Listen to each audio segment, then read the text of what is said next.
Assalamu alaikum, ciao, konnichiwa, bonjour, hola, guten Morgen. Good morning, good morning, good morning. It's Ken at 10. How are you today? Hope you're doing well. Here we are live again. You just joined us for the first time. Welcome. You're wondering what's going on. We're James Alexander Estate Agents, and we broadcast daily from our offices in southwest London, southwest 16 Norbury to be precise, which is situated between Streatham to the north and Croydon to the south. And here in SW16 Norbury at the moment, the weather is another stunner. It's beautiful out there. The sun is shining, the sky is blue, gentle breeze, just a beautiful morning. Hope you're doing well today. Here we talk about all things property, both locally and nationally. And today, as far as the market's concerned, it's busy out there. Lots of people competing for a limited amount of stock, not many sellers out there. So thin volume, lots of demand, not many sellers. That's where we are at the moment. The buy-to-let market's improving as well in terms of both the level of rentals achieved. The demand is very strong, very high, and rents are rising.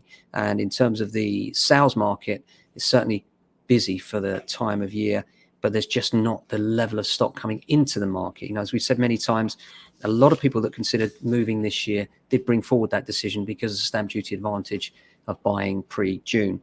And that will inevitably lead to a shortfall in the second half of this year. And that's what we're seeing now. And we suspect this will be the trend going through until next spring, is that there's good demand. So if you're thinking of selling, it's certainly possible to do so, probably for a price that will surprise you. But by the same token, finding a property can be a particular issue because, again, where you're looking, you're going to find that there's a lack of stock generally. That seems to be the order of things today. A few things from the news for you today. First of all, BBC News and The Guardian, Labour have outlined their housing plans.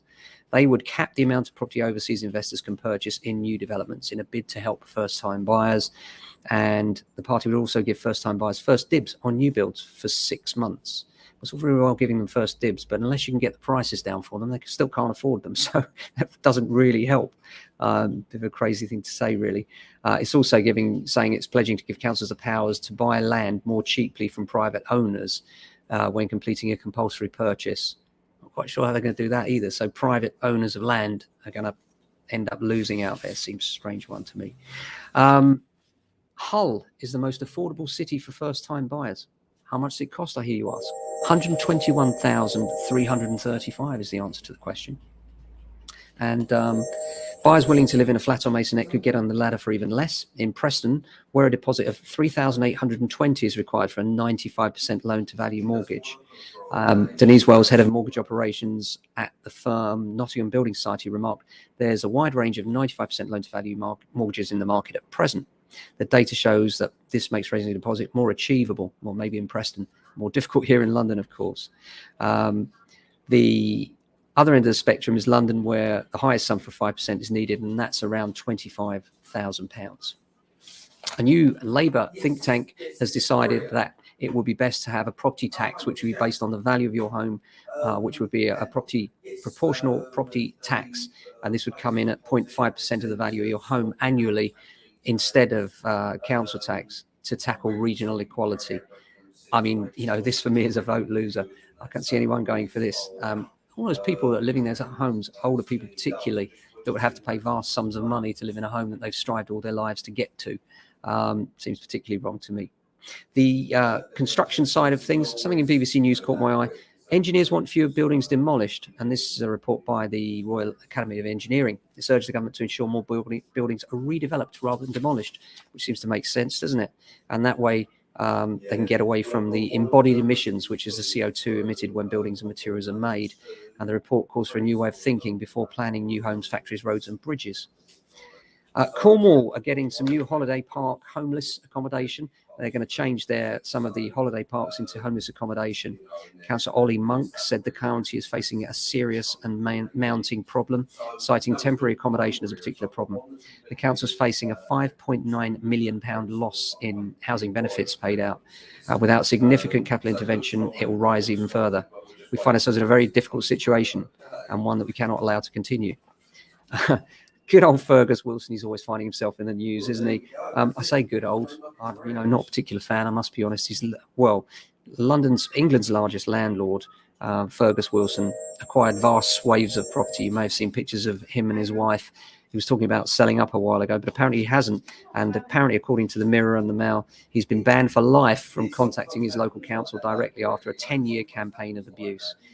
That's looking an abhorrent character, doesn't he? After losing a High Court battle, Fergus Wilson has been handed a permanent injunction stopping him from contacting Ashford Borough Council unless through a named legal advisor. The court was told Mr. Wilson sent hundreds of unpleasant letters, emails and phone calls complaining about officers, councillors and representatives, and repeatedly told councils to kill themselves. Really, Fergus, not acceptable and not a good look for the rest of us proper landlords. Apart from that, inflation and the Bank of England, always an interesting one to look at. The Bank of England's revised up its inflation forecast. We've been saying for a while now, we've been seeing inflation coming through. It now predicts that it will rise above 4%. You remember it was talking about temporary inflation?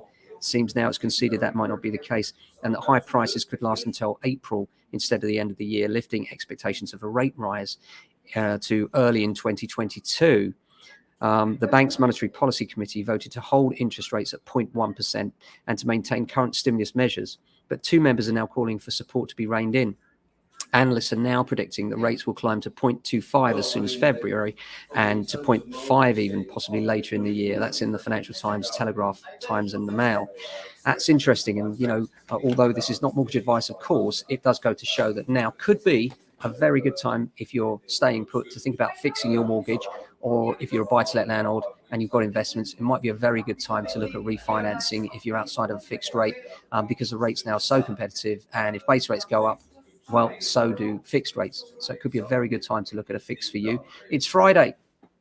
Trying to match those arms beside me. Great. As many of you will know that watch regularly, Friday's my favorite day of the week. I just love it. The anticipation of the weekend ahead. It's a day when we're looking to fight to get everybody out viewing all of our properties for sale.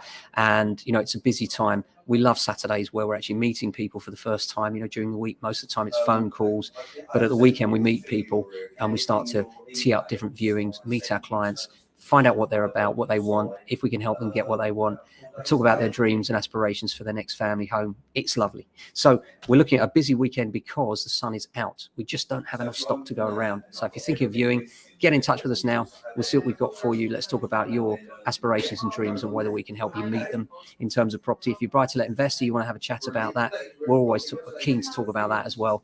And, you know, in terms of buy-to-let investment, we're getting more and more buy-to-let investors coming into the area. And some of our existing buy-to-let investors have gained in confidence with their good experience over the years and are now adding to their portfolios, which is always encouraging as well. So busy times and a busy weekend ahead. I hope you're looking forward to a good one. Thanks so much for watching. Take care of your family and friends. Have a fantastic day. Ciao, folks.